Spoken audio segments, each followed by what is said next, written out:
218 laps to go at the Richmond International Raceway Chevy Rock and Roll 400, led by David Ruderman, out by 4.2 seconds on now Tony Stewart, who runs in the second spot. Ruderman stayed out last caution. Stewart pitted, came tearing through the pack on fresh tires.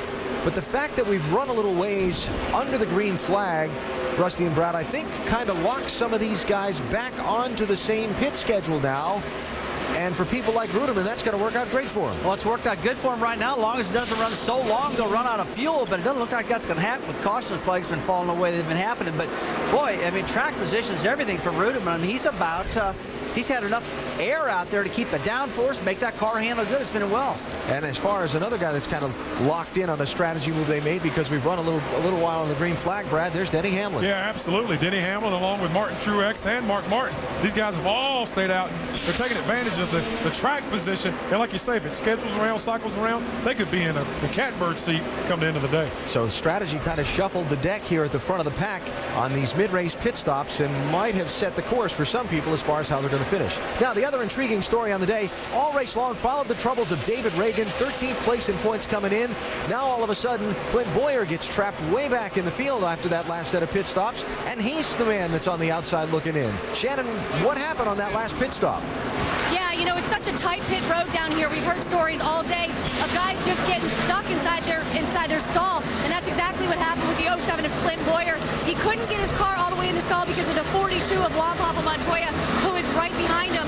So when he pulled that car in, he actually had to pull it in on an angle, and of course then the guys had to chase the car in order to make the pit stop. All right, Shannon, thanks. Did I say that right? Reagan, Boyer? I might have gotten a little bit confused and misspoke there, but Boyer, the one that had the problem on pit road and now finds himself running back in 25th place, 16 points between Reagan and Boyer here with 113 laps to go. Boy, Doc, this one might come right down to the wire the way things are shaping up. It could, Alan. And this 31, 48, and 5 have been where they were 3 wide a moment ago. Burton in the 31, and of course the two Hendrick cars, Jimmy Johnson and Casey Mears back in the 5. Mears had gone by Jimmy Johnson. Casey Mears got a pretty good race car, and then got pinned at the bottom of the racetrack, and Johnson got back by him. Yeah, as we watch this battle, I've been watching Clint Boyer quite a bit. Jimmy got in the wall there a little bit. Clint Boyer's lost spots to Carl Edwards and Casey Kane, and he's getting passed again.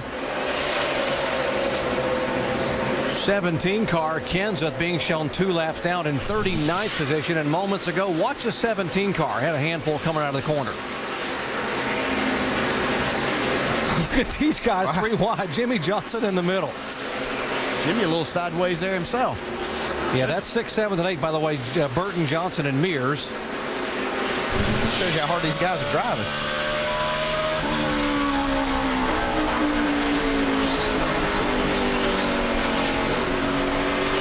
Check our Wrangler telemetry here. We will watch him jump back in the throttle here. He carried that brake pedal down in the corner a good ways. Have to go back to that throttle. You got to baby it just a little bit when they first get in it, but they can get off of turn 4. They can use quite a bit of throttle. 146 miles an hour entering turn 1 on a short track. Yeah, this has it's a short track, but you carry a lot of speed, especially off into turn 1 where they were right there. You see Jimmy on the brake there early.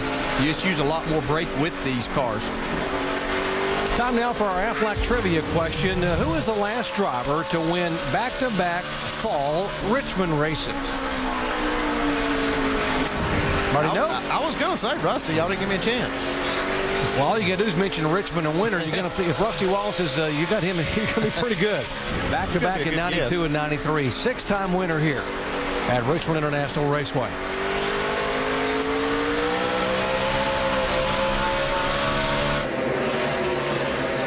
Kenny Schrader in the 96 car. In danger of going another lap down to the 44 of David Ruderman. Schrader. This is actually Schrader. He's on the lead lap right now. That's why he's racing him so hard. Trying to stay there. He would be, there would be 31 cars on the lead lap if he goes by Kenny Schrader.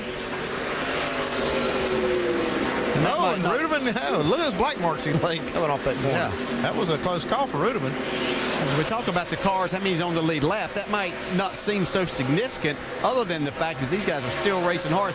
But if something should happen to either the 6 or the 9 or the 07, then that could become a big factor.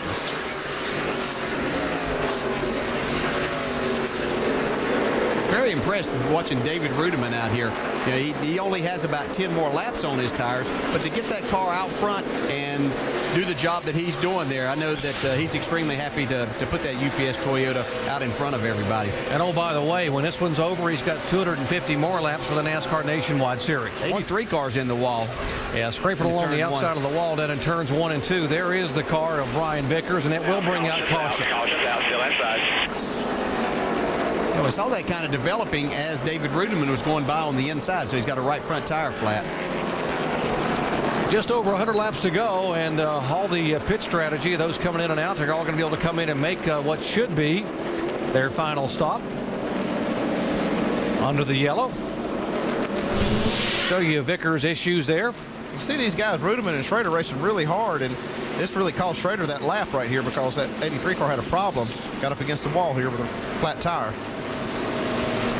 Good news is Schrader will get the lucky dog, though. Well, guys, I tell you what, this is really good news for Clint Boyer. I mean, his lap times were really falling off the board, and I tell you what, about another 10 laps, maybe he was threatening to get laps. So good news for this guy trying to stay in the top 12, Clint Boyer, because I tell you, we got married back in that traffic, guys, and that car just quit handling. And Rusty, as of right now, he is not in the chase. He would not be in the top 12 in points. David Reagan would be there. Jamie. David Rudiman, our leader now for the last 15 or so minutes. They're going to take 4 tires right now. He said that front grip starts to give up a bit. They're going to adjust on that. They said bring 1 can out, and they are going to take left side tires and top it off. Mike? Tony Stewart wants to be tightened up just a little bit in the center. Had a long conversation with Greg Zipadelli as to what to do. They decided to make an air pressure adjustment, and they were debating whether or not to make an adjustment on the track bar. Does not look like they did that. They're going with a 4-tire change and Sunoco race fuel on the 20, Shannon. Yeah, Mike, Clint Boyer had a hard time getting in his pit stall last pit stop. He pulls it in perfectly right now. They're going to make an air pressure adjustment. It's just a little bit tight in the center for Clint Boyer, and there's 07. 4 tires. You see those guys going to work on the left side. This time Boyer able to get out unobstructed from his pits, but Rudiman has made his pit stop and back out. He will not lose a spot. Stewart there, likewise the adjustments. And Jeff Burton up 3 positions. Truex Jr. back 3 spots. Reason for the caution flag, number 11 on the day, 83 of Brian Vickers into the wall. Now he is on pit road.